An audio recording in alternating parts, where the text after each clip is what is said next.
Pokémon X and Y debuted a decade ago, and yet it still suffers from having introduced the smallest amount of new Pokémon. Pokémon Legends ZA is a great opportunity for Game Freak to expand the Kalos Pokédex for good. In 2025, I am confident we will see brand new Pokémon evolutions, megas, and regional Pokémon that have adapted to the Kalos region, and probably a couple new Zygarde forms. Hey everyone, it's Dusty Go-Goat. Welcome back to my headcanon. Let me show you what I'm talking about. One of the most iconic features from Legends Arceus was that we got a new set, a new selection of existing starters to begin our new Pokemon adventure. And we got it. We got Chikorita, Tepig, and Totodile. As a Johto fan, honestly, I'm thrilled. And although we're all expecting new regional evolutions for these beautiful babies, because of how much emphasis Legends ZA seems to be putting on battles and Mega Evolution specifically, I do think these starter Pokemon will evolve normally and then receive Mega Evolutions. That just feels so natural for everything that we've seen in Legends ZA. So first up is my starter pick. This is Mega Meganium. Shout out to Ondu Region for this and all three of these designs. Mega Meganium is a grass and fairy type with the ability Triage. And as much as I love the Chikorita line, I do recognize that Meganium has a lot of dead space in its design. I mean, you remove the flower on its neck and the thing is, it's just a green cartoon dinosaur. I think this Mega design is so successful because it exemplifies the flower petals that Meganium already has and extends them to new locations all over its body. I think also extending Meganium's tail in this instance gives this design a lot more visual balance, which I enjoy, and I love these new design motifs to complement the flower petals. Meganium now has a new flower blossom at the end of its tail. I think this is really effective. Visually, it reminds me of Charizard's flame on the end of its tail. Everything about this Pokemon becomes more elegant and fearsome. Meganium's not this like 4-foot dino anymore, and now it's this like colossal beast, fitting of a Mega Evolution. And I love, right, the idea of like a petal dance. You can see in this design, these flower petals are blowing in the wind as if they're reacting to the Mega aura emanating from this Pokemon. I love Chikorita so much and would be thrilled to see this Mega Meganium design. Next, we've got Mega Emboar, and I gotta say it, the hatred for Emboar is a little bit too harsh. This Mega Emboar design remains a fire fighting type and gains the ability Anger Point. I love this design so much. I think it really leans into that demon pig aesthetic. Fans of the Legend of Zelda series will very easily see that this design is even more closely aligned to Ganon. Its dex reads all the energy it has accumulated within its body, erupts drastically upon Mega Evolution. Unable to contain it, this energy bursts through its body, covering its chest and arms with magma and increasing the intensity of its fiery punches. This is cool. Emboar in the Tepig line have always had access to certain rock type moves, so the idea that magma or lava would be part of this Mega design is actually really cool and fitting for this. It's specific to this Pokemon in particular. You can see the magma coursing through its body with these gauntlet-shaped fists. Its gold chest plates have been emboldened, its fiery mane erupting behind its head. I don't really know what fans would think about this because this design makes Emboar a little bit more humanoid. Last but not least, we've got my boy Feraligatr. This Mega Feraligatr gains the steel typing, which I think off the rip is kind of random, but I think this design is really clean and actually ties into and complements how tough crocodiles are, their skin, their teeth. Feraligator's back plates erupt out of its body. I think the steel type here in this design exemplifies Feraligator's endurance and possibly also immunity to poison and water pollution. There's a great story of a crocodile getting stuck in the Paris sewers. A lot of fans are having fun with this, suggesting that a Mega Feraligator or a regional Feraligator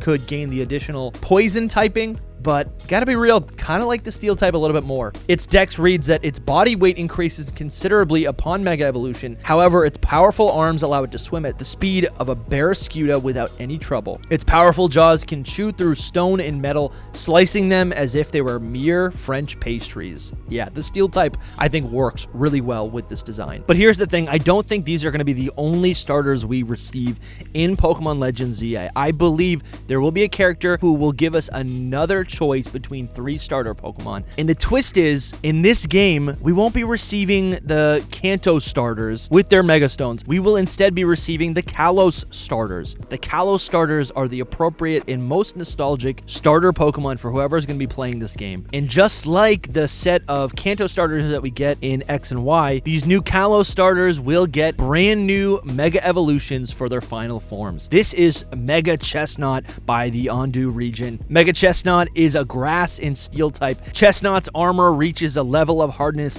comparable to steel, making it virtually impenetrable. However, this armor is extremely heavy, limiting its mobility and flexibility. This design is absolutely flawless. Chestnut looks much more like a threatening tank. It's got spikes all over its body, and I love the fact that its arms can be used as individual weapons beyond the spiky shield. And if you choose Fennekin and evolve it into a Delphox, you'll get access to Mega Delphox.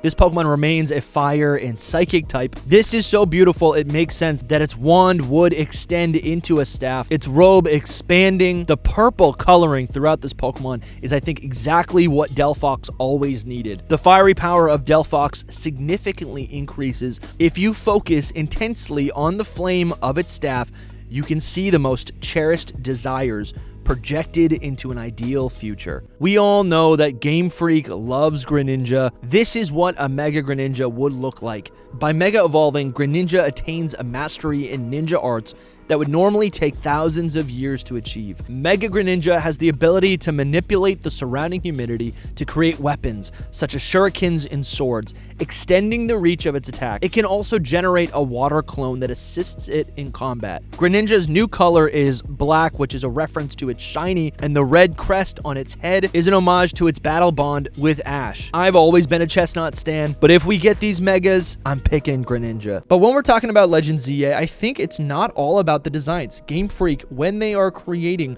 new Mega Evolutions and concepts for these new Pokemon, Game Freak will be considering this new real-time combat system that's featured in Legend ZA. What I'm thinking about is Delphox casting long-range spell attacks with its fire ability. Now let's take a look at some returning Pokemon that could receive some new evolutions or some regional forms in this new Lumio City in Legend ZA. This is an evolution for Sandslash. Sandslash is a fan favorite, but its stats are horribly underwhelming. This is Sandslayer, the ground and dragon type evolution. It's got new abilities like Battle Armor, Fighting Spirit, and Sand Rush. I love how this artist Ondu region reinterprets Sandslash's quills as dragon scales. And honestly, I think it would be great if this Pokemon did evolve utilizing the dragon scale. Sandslayer wears armor made from the scales of the dragons it has defeated on its journey. It will never attack first. It will wait for its opponent to make the first move as a show of respect to its opponent. There's a lot of great inspiration here from pangolins as well as samurai. And here's a poison and ground type evolution for Grimer. This is Mud,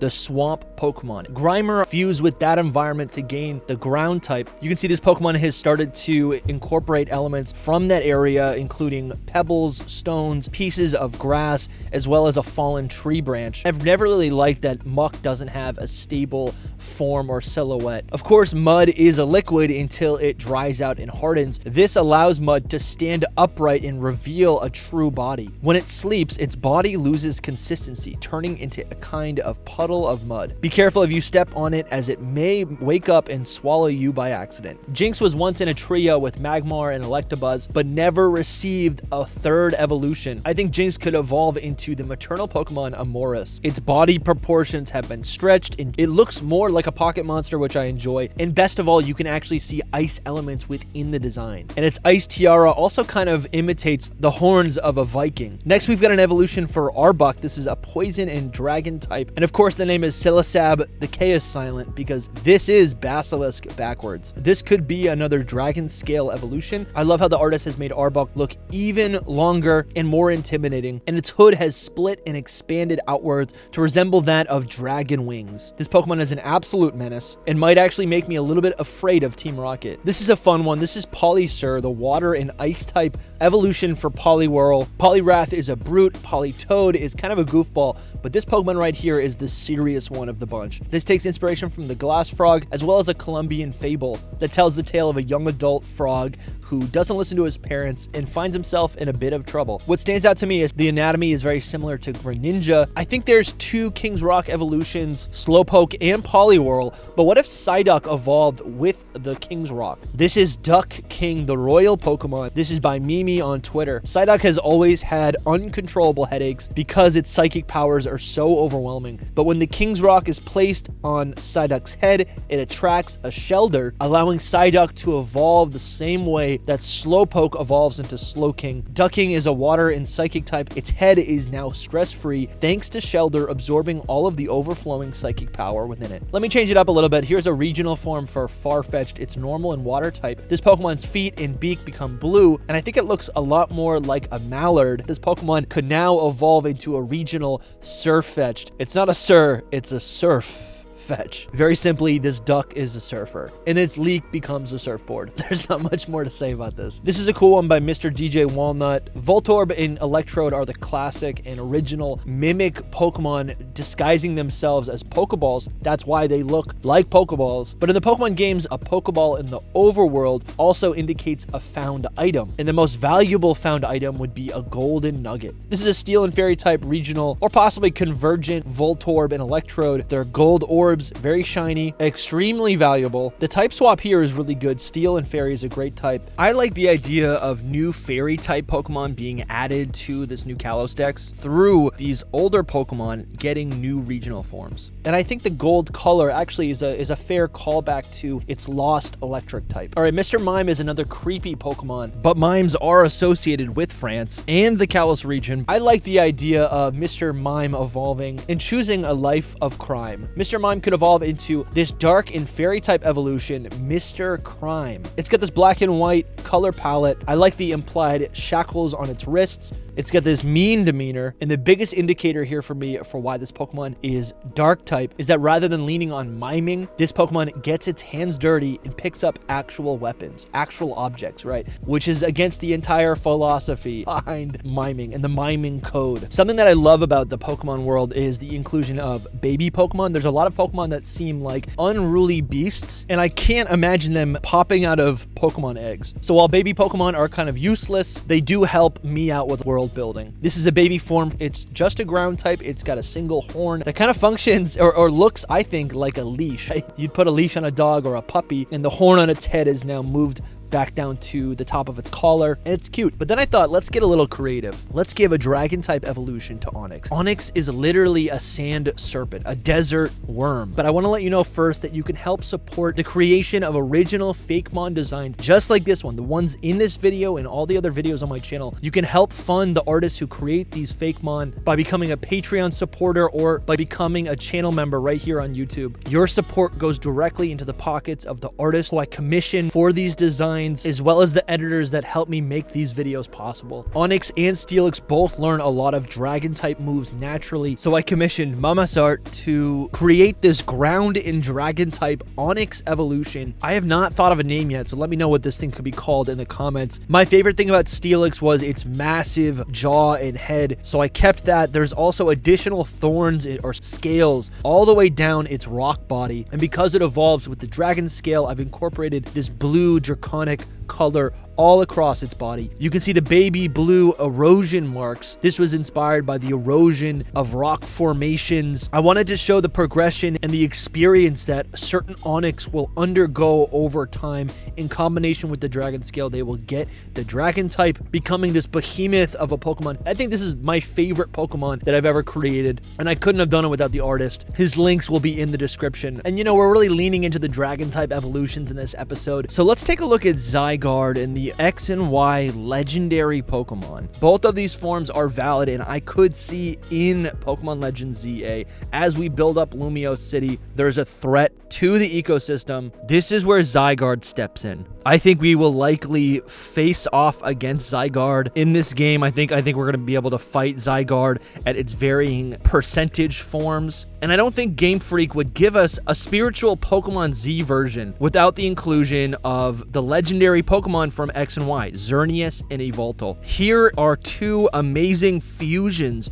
between Zygarde and the X and Y legendaries, respectively. In canon, Zygarde is able to be affected by outside influence, and And we see in the anime that its color changes from green to red. If death is overwhelming the Kalos region, Zygarde is able to enter its X form, absorbing the life energy, the Tree of Xerneas. This Zygarde is a dragon in fairy type. The white color all over its body is a callback to Zygarde's shiny form. The power within Xerneas also fuels the Mega Stones and Mega Evolution, so you can see that same infinity energy is flowing throughout Zygarde's body. But if we were to take a look at this Zygarde Y form, you can see that the cocoon of Evoltal fused with Zygarde, it really looks more like a parasite. We see the same infinity energy flowing through Zygarde's new cannon arm. The red coloring on the Zygarde is absolutely epic. It sports a new dragon in dark typing. These are without doubt some of the coolest designs I've seen for a new Zygarde form. The artist is linked in the description. Go into the description right now and click the Patreon link to become a channel supporter. Subscribe if you're new. I love you guys so much. RC is blessed.